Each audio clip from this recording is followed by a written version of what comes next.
It's hunting season in Arizona, and the targets are anything that moves.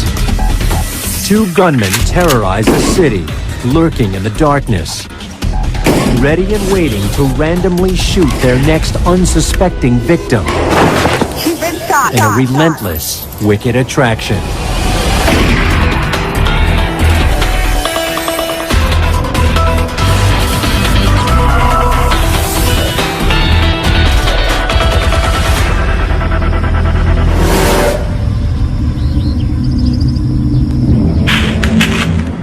West of Phoenix, Arizona, lies the small farming community of Tolleson. They call this dry, rugged region the Valley of the Sun. But in the summer of 2005, it's what happens at night that sets the community on fire.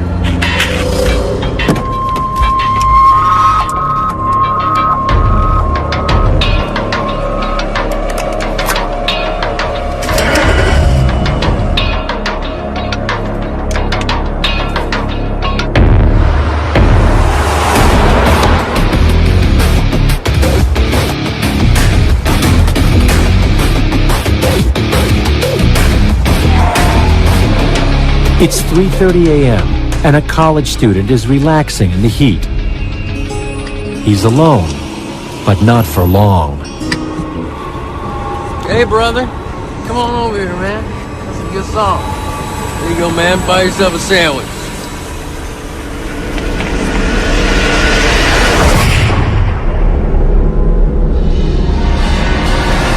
As he's left to die in the street, the mystery gunman drives off, but will select two more random targets before the night is through. 911, location of your emergency. 83rd and I-10? I got a phone call while I was off duty to respond out here at about 3:30 in the morning. He was sitting right here, and his head was on this side of the sidewalk, and his feet were down here, so his body was laying this way. He had a single gunshot wound to his chest. There you go, man. Buy yourself a sandwich.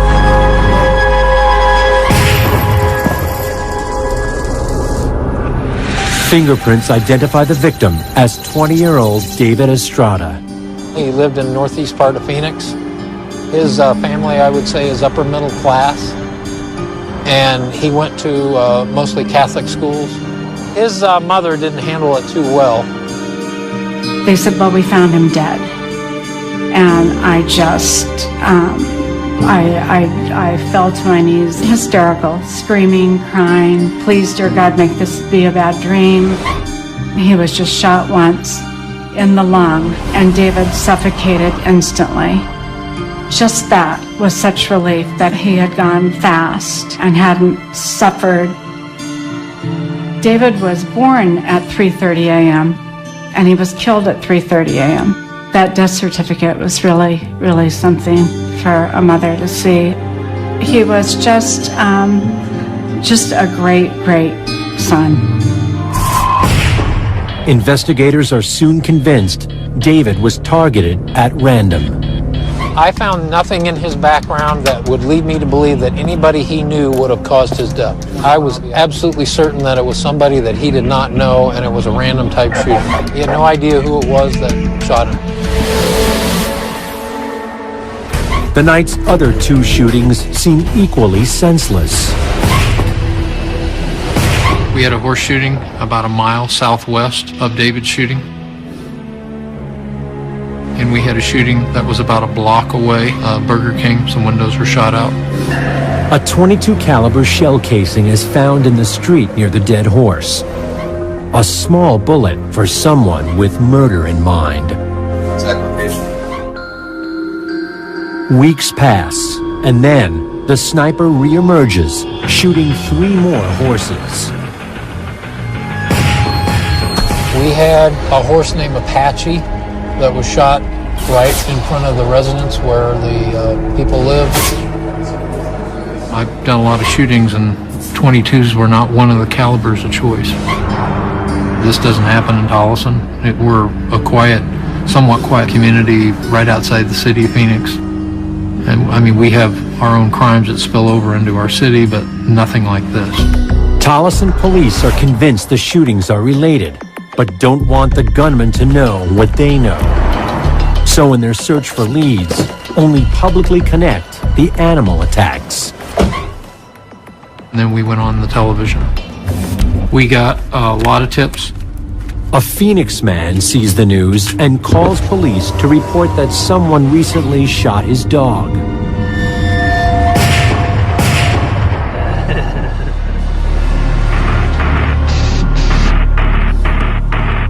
At about midnight, him and his wife heard several shots right at the back of their bedroom, and that's where their dogs sleep. I saw two .22 shell casings sitting in the gutter. A forensic analysis shows they're a perfect match to the casing found in Tolleson. The same weapon was used to fire those shell casings.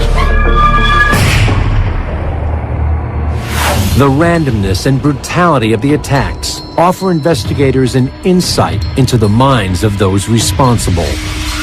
After each of these shootings, whether it was a dog, a horse, or a person, the feeling they would have had was the same as the feeling that a teenage boy has on Halloween when he breaks the antenna off a car on the street and runs. It's an adrenaline rush. It's thrilling. Most people who commit serious crimes, people who continuously do bad things, will tend to have a variety of personality problems. A personality disorder refers to a maladaptive pattern of relating to the world. It's not a mental illness, it's a set of bad habits. The sniper remains unpredictable and on the move. 2 more dogs are shot. This time in Glendale, 10 miles from Tolleson. Without understanding his motives, the police feel almost powerless to stop the mystery gunman. Our community is very apprehensive now. They're very upset. They don't understand why this is happening in Tolleson. There was nobody on the street. It was like a ghost town after dark. Basically, when everybody went home, they shut up their doors and their houses. I didn't know how to predict where they were going to be, what they were going to do. I didn't know who was going to be the next target. Unknown to Tolleson police, the sniper has already zeroed in on his next victim in the middle of downtown Phoenix. Tim Tordai is returning home from work at the post office, oblivious to the approaching danger.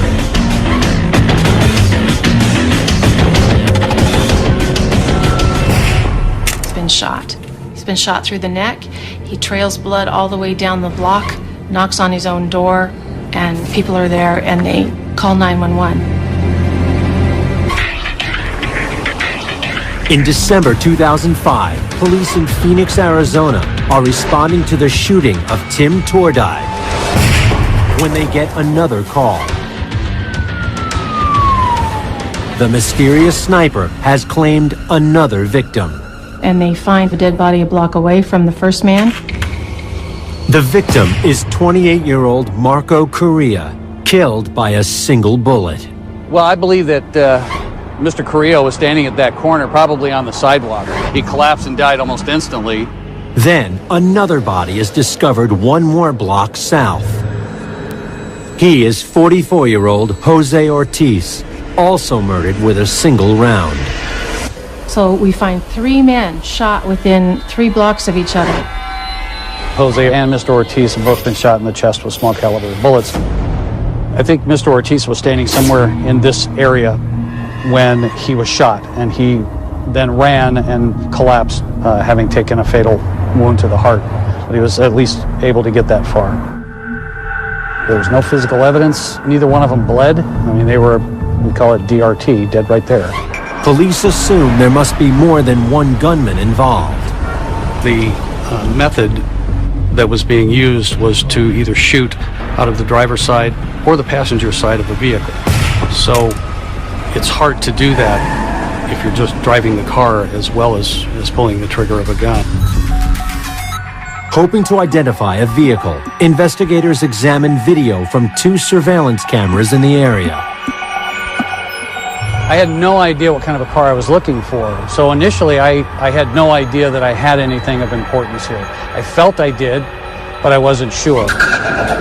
But the longer he looks, the more he sees. It clearly shows a cat walking on the sidewalk. And that cat, for whatever reason, jumps about 3 feet in the air, and we think that's the time that the gunshot that killed Jose Ortiz was fired. There's a suspicious car. Well, the car that I saw in the video footage was a 4-door car. It appeared to me to be a Nissan Toyota style, but the cameras are black and white, so we couldn't tell color. The cameras also were video, and they were on a digital track, but they weren't a very high quality, so we couldn't see in the car, we couldn't see occupants. At the hospital, Tim Tordai's life is saved by emergency surgery. He tells investigators he never saw who shot him. It's really hard on you physically and mentally because you want so badly to solve the case. But we had very little evidence to go on. Detective Rock hears of the triple shooting and is convinced it's the same gunman who began his rampage in nearby Tolleson. He contacts Phoenix PD. I called the only detective that I knew in that bureau, which was Detective Jewell, and he just happened to be the detective that was working that crime scene at the time. Together, they look for a pattern. The randomness of the shootings, the time of day, and the weapon that was used, it was very, very similar. Way too similar to be discounted. There's conclusive proof. Ballistics tests confirm that a shell casing found at the Tordai shooting matches those from the Tolleson crimes. Me and Detective Jewell, we needed to initiate a task force. We needed several departments working together because these crimes were happening in several different jurisdictions. Then, a potential break in the case. A parolee named Orton Innes says he witnessed Marco Correa arguing with an armed man. Finally, I have an eyewitness who actually saw a suspect, saw a vehicle, and I thought it was going to be much easier to solve this case. A white Dodge 4-door car pulled up. Innes feared that the altercation would turn violent. Apparently, Mr. Innes believed that some problem was going to happen, so he hid in a dumpster. He heard 2 gunshots, and then he went back to the homeless shelter. The police launch a citywide hunt for the Dodge. But when they double-check their witness's story, it falls apart. There is no dumpster behind that building that he described. Secondly, the vehicle that he described was a newer model Dodge with retractable seat belts. Dodge doesn't make a car with retractable seat belts. Then he related stories about having been at a hospital. He kept changing the name of the hospital. I called all the hospitals. He was not at any of them. What I found out was that he's on probation. So I contacted his probation officer, and she told me that he's a pathological liar. It's a blow to a police force that's already stretched thin by another serial shooter on the loose. This one named for the location of his first murder, the Baseline Killer. The Baseline serial killer's method is completely different. The caliber of weapon used is different than the weapon that we're investigating. So I knew right away that they were not connected. The Baseline Killer also likes to terrorize and abduct victims. He frequently likes 2 women together. He gets close enough to them that he's able to threaten them in some way to carry them off to another location, sexually assault them, and either murder them or leave them be after the assault is finished. With 2 shooters on the loose, the residents of Phoenix remain on lockdown. In my memory, we've never had a serial killer, and suddenly the police are telling us we have 2.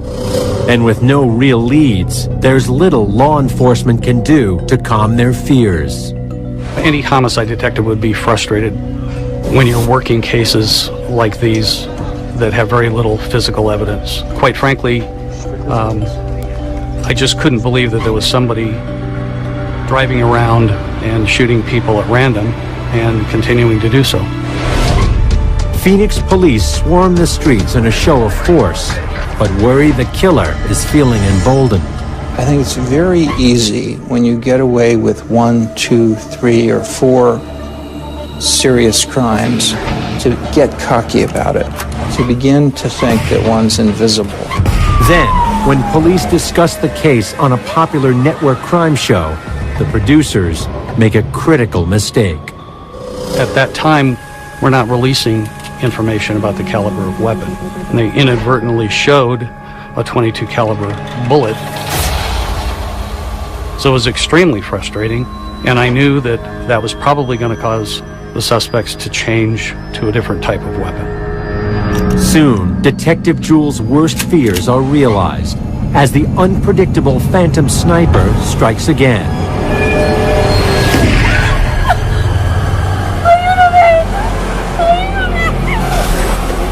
But could an informant hold the key to cracking this case?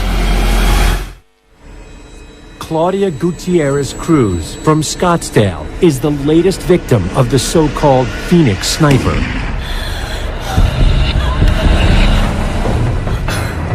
Hello, this is the fire department. She's not doing too good. She got shot. She got shot? Hold on, right away. Yeah, we're okay. No, but at the bed. She got shot. We're right on the street right now, right next to the street light. How's she doing? I can see a big entrance. She's got a bunch of coming out of her on her. Paramedics are on the way. She dies within hours, killed not by a .22 caliber rifle, but by a powerful shotgun blast at close range. They interview everyone in her life trying to find out why she might have been targeted and killed, maybe a jealous lover or something. They can't find anything. Could the phantom shooter have changed his weapon after the show mistakenly reveals his gun of choice, a .22 caliber rifle?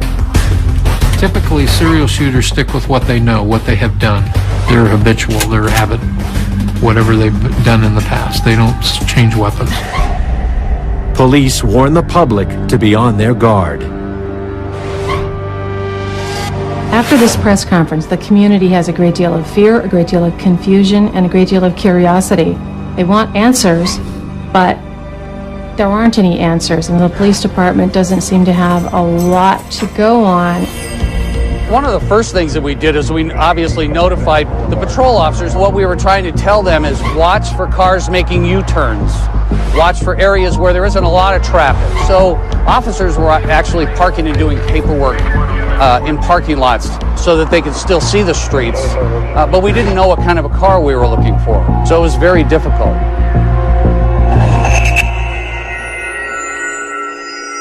Meanwhile, the killers make their way to the Phoenix suburb of Glendale.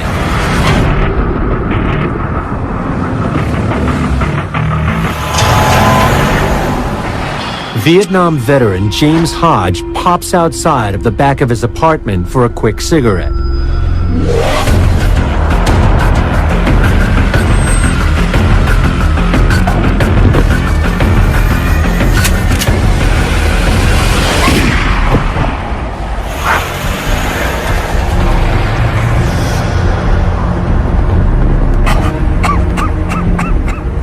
Most of the shotgun pellets strike Mr. Hodge in the back, and Mr. Hodge is contacted by some residents that help him. Somebody got you good. Two men come to his aid. Did you guys see who did it? Police can tell Mr. Hodge was shot with a shotgun and fear the serial sniper has struck again. But luckily, James Hodge survives.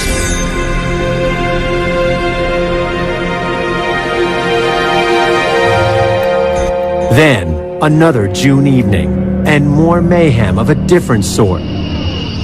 This time, arson.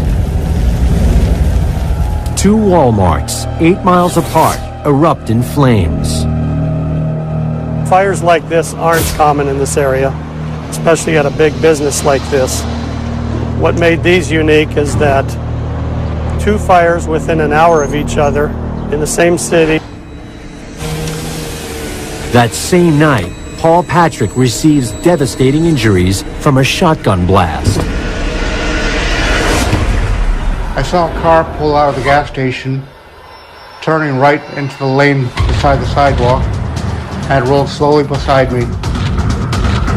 At that time, I heard the loudest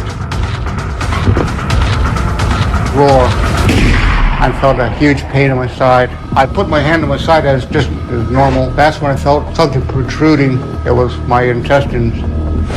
And then it felt like I was melting. I was losing my strength. I was going down. I saw a gentleman standing there. And against the night dusk, I could see the outline, and he had in his hand a pistol. I thought, oh Lord, here he comes. He's going to come finish me. As he got closer, I kept thinking, well, if this has to happen, please let it be quick. What's your name? He said, I'm here to help you. He could see me looking at the gun. He said, as long as I'm here, no one's going to hurt you. Saul Guerrero, an Army medic, comes to his aid and helps save his life.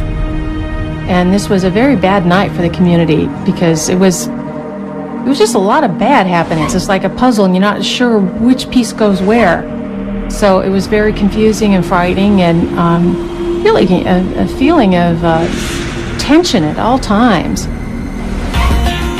Finally, police get two important leads: a name and grainy surveillance images of the men believed to have started the fires at the two Walmarts. They soon discover a puzzling connection between the fires and the elusive shooters. In June 2006, Phoenix police put out surveillance camera images of two suspects who are thought to have started major fires at neighboring Walmart stores. The video surveillance showed both individuals coming out of the aisles of the floral arrangements, and that's where the fires generated from. Then an anonymous tip comes in that one of the men's names is Sam Dieteman. The lady that called gave us a name of Sammy and also told us that he was involved in a shooting. The caller gave us information as to Sammy's hangouts being the Stardust and a couple other local bars around the Stardust area. We conducted surveillance at those places and never saw him. Patrol officers are asked to be on the lookout for anyone named Sammy. And if they were to run his name through their car computers, they would know that I was looking for him. Samuel Dieteman was born in Minnesota in 1975. His parents divorced when he's a young child. His mother had various relationships and marriages along the way, so there were other father figures that came into his life, but basically it was Sam and his mother most of the time. I think the most important background facts about Sam are that his father beat his mother, that he always wanted to protect women from men who were abusive to them, that his father ran with the Hells Angels in Minnesota. His dad did time in prison, and it always bothered Sam that his father had been put in prison. Dieteman and his mother moved back and forth between Minnesota and Arizona. Young Sam rarely spends more than a semester in one school. By the time he's 15, he becomes a father, but there's a twist. She has a child with another man, and Sam pretty much adopts this baby so that he has two daughters. Sam is a person that everyone says has a lot of low self-esteem, so he doesn't seem to feel like he can step up to the plate and do the things that a father should do, call them, send them money and so forth. Ultimately, they break up, and his wife takes both girls back to the Midwest. Sam works odd jobs to make ends meet. He worked as an electrician for a time. That could have been his ticket to steady employment. But he threatened his supervisor, got himself transferred, threatened somebody else, got himself fired. Sam found himself attracted to aspects of life that aren't conventional. He spent his time around drugs, around alcohol, around bars. Sam Dieteman is now the prime suspect in the Phoenix shootings. And he's doing all that he can to stay one step ahead of the law.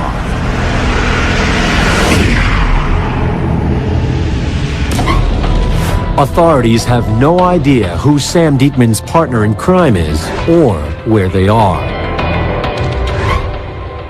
Meanwhile, fear tightens its grip on the residents of Phoenix.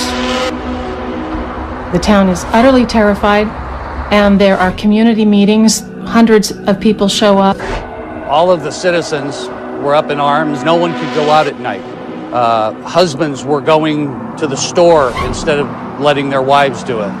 People weren't able to jog anymore. People were just terrified to walk the streets because they feared that they would be shot. So it really was a panic situation in the city. Despite the city's vigilance, the shooters continue to claim new victims. There are 2 more shootings by the end of June, and then 6 more in the first week of July. Everybody was working double shifts. Not only did we have the day-to-day calls to answer and the other investigations to follow up on, but everybody was assigned to these task forces. It became frustrating to people. We were doing surveillances in one part of town thinking that's where they were going to hit next, and then we'd hear of a shooting coming out totally on the opposite side of the city where we were, or in another city. Then, authorities receive another tip. An informant named Ron Horton tells police that he and Sam Dieteman are drinking buddies who had lived together for a few weeks the previous fall. He describes an odd conversation they had at the time. Do you know what it's like to kill a man? How would I know that? And Ron was kind of taken aback by this and thought, well, maybe he's just drunk. Then they started talking about the serial shooters, and Sammy told Ron that a .410 shotgun was being used in these killings, and nobody knew that. And even Ron at that time didn't know it, but that's what he had found out, and that's what he reported to me. Could he be one of the deadly duo terrorizing Phoenix? Not too bad. Bike holding them? Yeah, I had a little trouble with it, but the game. Ron agrees to try and lure him to a meeting, which the police will discreetly monitor. He was doing some texting, but Sammy really was kind of standoffish. Ron didn't want to push him. He seemed like maybe he was distracted by something. That same night, while Ron texted Sam, another victim is felled. 911 emergency. She's been shot. She's bleeding. It just happened. We heard the shot. We came outside. Is she alert? No, she's not alert. Lie her down in a comfortable position and apply direct pressure to the wound with a clean cloth or a bandage, okay? You're around with a clean cloth or a bandage. And just keep holding pressure there until they arrive. The paramedics are... Robin Blasnek, a 22-year-old secretary, dies in the street in Mesa.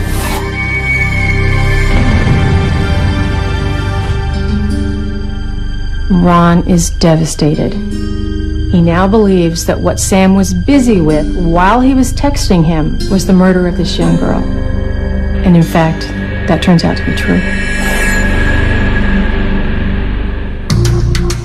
Ron agrees to work with police and meets Dieteman on the night of August 1st at one of their favorite watering holes. During the surveillance, we saw a Camry pull into the parking lot, and it had 2 people in it. One was dropped off. That turned out to be Sammy, and then the vehicle left with the driver in it. Police run the plates and learn that the Camry is registered to a man named Dale Hausner. Dale Hausner was born in 1973 to a middle-class Nebraska family. They moved to Arizona when he was a young child. Dale is the youngest of 5 boys. The brothers are very close, and the parents are very close to the boys. As an adult, Hausner works maintenance at the Phoenix airport. He's a very gregarious person. He had a number of friends. He was involved in an internet boxing show. He was a photographer. He did a number of public appearances. He was just a very likable guy. Except to some of those closest to him. His first wife claims Hausner was mentally abusive. She had 1 son already, and then she and Dale had a boy in 1992. But the marriage only lasts 18 months. The day after the divorce is finalized, Hausner marries again. But a tragic event later scars him for life. The two youngsters from his first relationship drown after the car they are traveling in crashes into a river. The second marriage soon ends bitterly, and Hausner is furious when he learns his ex is seeing a new man. One evening, Dale took her by force in his vehicle, drove her out in the desert, and pointed a shotgun at her. She believes that she was going to be killed that night. However, some people on off-road vehicles drove up, and Dale put her back in the car and drove her home, telling her that, see, I could have killed you. So the violence potential was there, and she got out of that relationship. In the fall of 2005, Dale meets Sam Dieteman through his brother, Jeff.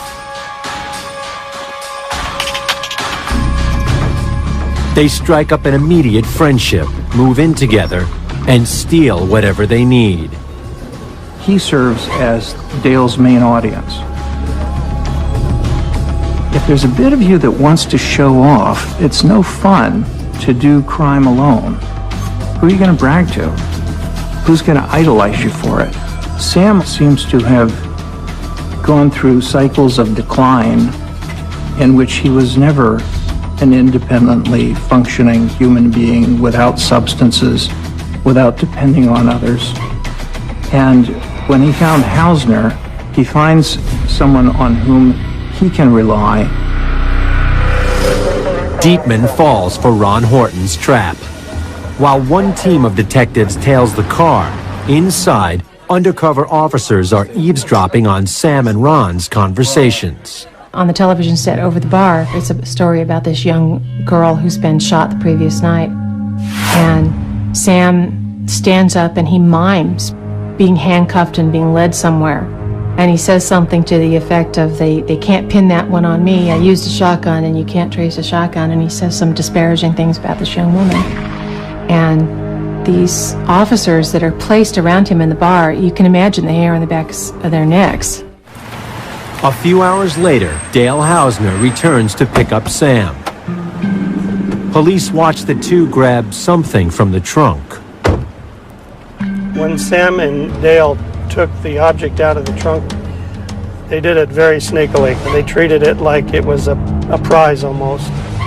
And they put the bag in the cab of the car. So now it's no longer in the trunk, now it's up there with them. They were circling blocks, they were looking for people, it was obvious, for over 2 hours. They would pass somebody and then go around the block, and at that time we were even having, some of the detectives were going up to these people and telling them to get off the street.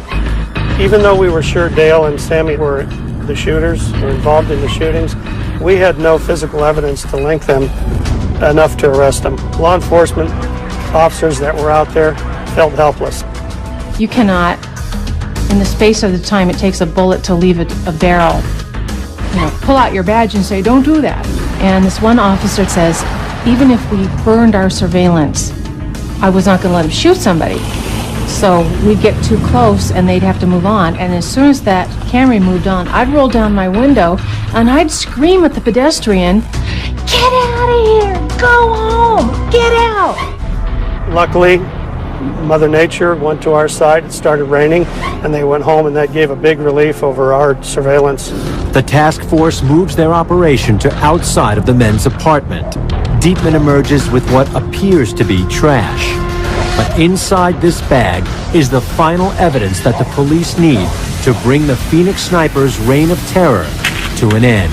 It's 2006. A task force has been staking out the apartment of Sam Dieteman and Dale Hausner, prime suspects for a string of shootings and murders.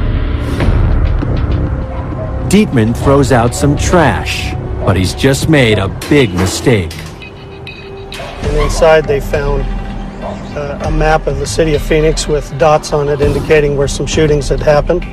And also they found a pop can that had an expended .410 gauge shotgun shell inside of it.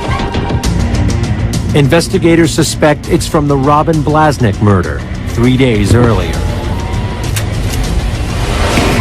The task force gets a warrant to plant recording devices in the apartment and the Camry. What we heard was chilling. They were very arrogant. They were very excited about killing people. They were in competition with other serial type shooter incidents, especially the DC sniper. Dale Hausner's overheard saying that they're making the world a better place. They were proud of themselves for having developed this approach, which they thought was a pioneering approach to serial killing. Based on the shotgun shell and the conversations between Dieteman and Hausner, police finally have enough evidence to arrest. You're under arrest. Hold the ground, hold the ground, all the way down, all the way down, all the way down. Detectives conducted a search warrant at the house and found numerous weapons, including 410 shotguns, 22 rifles, ammunition, videotapes, books, clippings of the killings, and that really sent the message to me that they were actually the killers and they were keeping trophy type things of each of the killings. The general impression of Dale and Sam after the arrest was that Dale was cocky and was running the show, and Sammy was the follower and the quiet person of the two. Dale had a lot of questions, like an innocent person asking what this was all about, whereas Sammy just went with the flow. I was so glad they got him. I thought, oh, let them start feeling some of this pain. It's now up to the task force to build an airtight case. Do you own a vehicle? Yes, I do. It's a 1998 Toyota Camry. Are you a hunter? Yes, I'm not technically hunter about shooting on the desert and stuff. Gotcha. And you told me to be honest with me. I absolutely will. I will tell you everything you want to know. Despite the evidence piling up against him, Hausner claims he's innocent and points the finger at Dieteman. His whole demeanor was, catch me if you can. I didn't do any of this. It was always somebody else did it. He was very cocky, very arrogant. So I have nothing but contempt for him. Maybe that person's just really good. I mean, It could be a law enforcement officer, it could be Gregory, it could be Sam, it could be anybody. I mean, I don't know, but the person's got to be smart, you know. I mean, because they didn't get away with for a long time. You guys have never been together doing anything violent together? Oh, no way. Okay. No. As far as I know, no, it's not as far as I know. It's absolutely not, no, as far as any violence with us. While Hausner sticks to his story, Dieteman begins to crack. Do you have any idea why you're here? Yeah, it would be the serial shooter case. And why would you think that?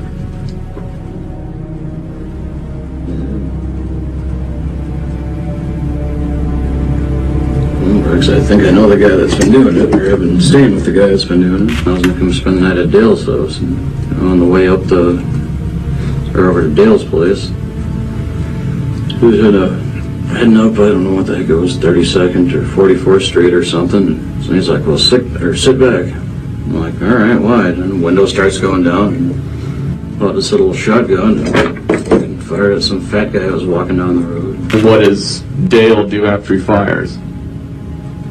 He kind of chuckles a little bit and has a gun down beside his leg there. He just kind of looked at me for a second and kept driving. Dieteman claims that Hausner's brother, Jeff, used to be his shooting companion. Jeff Hausner, I believe, was involved in the .22 caliber killings of people and animals. What happened to Jeff was that he got a job and he couldn't go out and play anymore. That's when Hausner chose Sam Dieteman as his replacement. Sam was an alcoholic, had been for a period of time. He was introduced to methamphetamine by Dale Hausner. So a combination of using the drugs as well as alcohol, and Sam told us, I'm constantly drinking. That was part of numbing what was going on, was always being under the influence. I think somebody like Dale could have picked any of 100 followers that he could have met in any of 100 bars. It's not hard to find a loser who will follow you. I think for Sam, it's a matter of who's going to be nice to me, who's going to take me in. Sam probably has twice the brain power, twice the size, twice the fist power that Dale does. But Sam is weak. Sam could not stand up to this little punk. The police also discover that the suspects had hung around for a close-up examination of the carnage they'd caused after James Hodge had been shot near their apartment. They had gone to his aid. What's your name, sir? Dale. Dale? Hausner. What's your name, sir? Sam Dieteman. They told police they heard a gunshot while out looking for their cat. They are interacting with police and the victim for quite some time, and they actually give their names, and it's right there in the police report. In exchange for a guarantee that he won't face the death penalty, Dieteman agrees to plead guilty to 2 counts of first-degree murder, including the shooting death of Claudia Gutierrez Cruz. Dale actually looked at Sam and said, "Now it's your turn." He didn't really understand that the shotgun would kill Claudia. He thought it would be kind of funny, like she'd just get some birdshot pellets, be like a prank. And instead she died, and she died very painfully, and she died in a horrible manner. And that ever since that night, he didn't want to be conscious, so that he would drink constantly to try to sleep, to try to not be present, so that he, had to face what he did and the pain that he caused. His alcohol and drug use increased greatly after the shooting of Claudia that year. He was very far gone. As part of his plea deal, Dieteman must also testify against Hausner. In October 2008, more than 2 years after his reign of terror came to an end, Dale Hausner goes to trial, facing more than 80 charges, and takes the stand in his own defense. Dale Hausner's very narcissistic. He's all about himself, as much attention as he can get, and he showed that throughout this case. Dale Hausner holds a press conference and puts all the blame on Sam Dieteman. If he is doing this stuff, it's absolutely terrible. And I have no idea why he would want to implicate me in this kind of stuff. The first thing he did every morning was pour water for his defense team. He joked around with staff. He tried to make eye contact with family members. He was smug. He was egotistical. And he was arrogant on the stand. He lied and lied and lied, and he was proven to lie, and so to hear him speak was pretty much nauseating. It's just serpent-like to me. Sam has kind of a low self-esteem problem, and I don't know if he did this stuff, it would be for recognition, and if he didn't, and he's confessing that he did, it would be for the recognition. I mean, I don't know. I don't see Sam as a cold-blooded killer, but if they've got evidence saying he is, then... The weapons were his. He had no idea that Sam was going out and doing all these things. He admitted to nothing. Everything that occurred was all Sam's fault. Sam did all those things without his knowledge. But Hausner's story doesn't ring true, especially after prosecutors managed to tie several of the shootings to highly emotional moments in his own life. If you take a calendar of Dale's personal life and you put it up against a calendar of shootings in a serial shooter crime spree, you'll see a correlation of some events. There was a night when he had a girlfriend that he wanted to make his wife. He bought a ring, he presented it to her, she said no. Later that night, someone is shot and killed. Another night, it's the anniversary of the death of his 2 little boys, and in the wee hours, goes and kills somebody on the street and shoots a couple of dogs. It's an expression of anger. It's an attempt to get notoriety. It gives someone who kills out of anger a sense of power. What could be more powerful than the ability to take life? That sense of power shouldn't be underestimated, particularly for someone whose whole life has been powerless. In March of 2009, Dale Hausner is convicted of 6 murders and attacks on 19 other people, 7 dogs, and 2 horses. Hausner refuses to accept his guilt, but apologizes to his family for ruining their name. He says people will forever compare him with Charles Manson. It is the judgment of the court as to count 20 that you be sentenced to death. It is the judgment of the court as to count 22 that you be sentenced to death. He is sent to Dieteman Prison in Florence, Arizona. His brother, Jeff, is found guilty of 2 attempted murders and receives a 25-year prison term. When he was with Sam and Dale on 2 different occasions, Jeff found people walking, got out of the car and stabbed both of them. In July of 2009, Samuel Dieteman is given 2 life sentences without the possibility of parole, plus 25 years. He's incarcerated at the same prison as Hausner.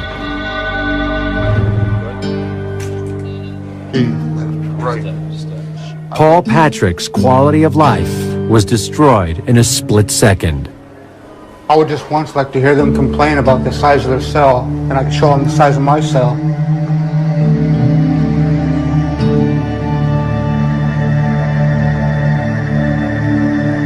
They go ahead and complain now. One of the most challenging cases in Phoenix history is now closed. But investigators are certain more blood would have been shed had it not been for police informant Ron Horton, who tragically died during the court proceedings. He was the person that solved it. Without Ron, those people would have still been out killing people. And who knows if we would have ever apprehended him or how we would have come about that. Their shooting spree had lasted for 14 months.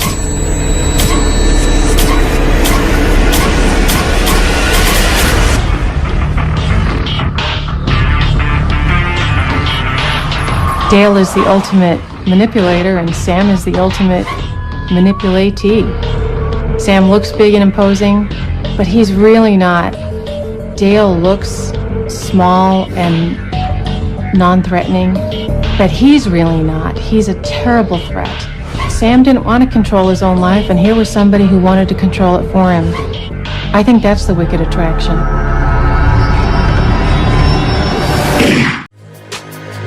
Get a little bit of gasoline. Welcome to another crime scene.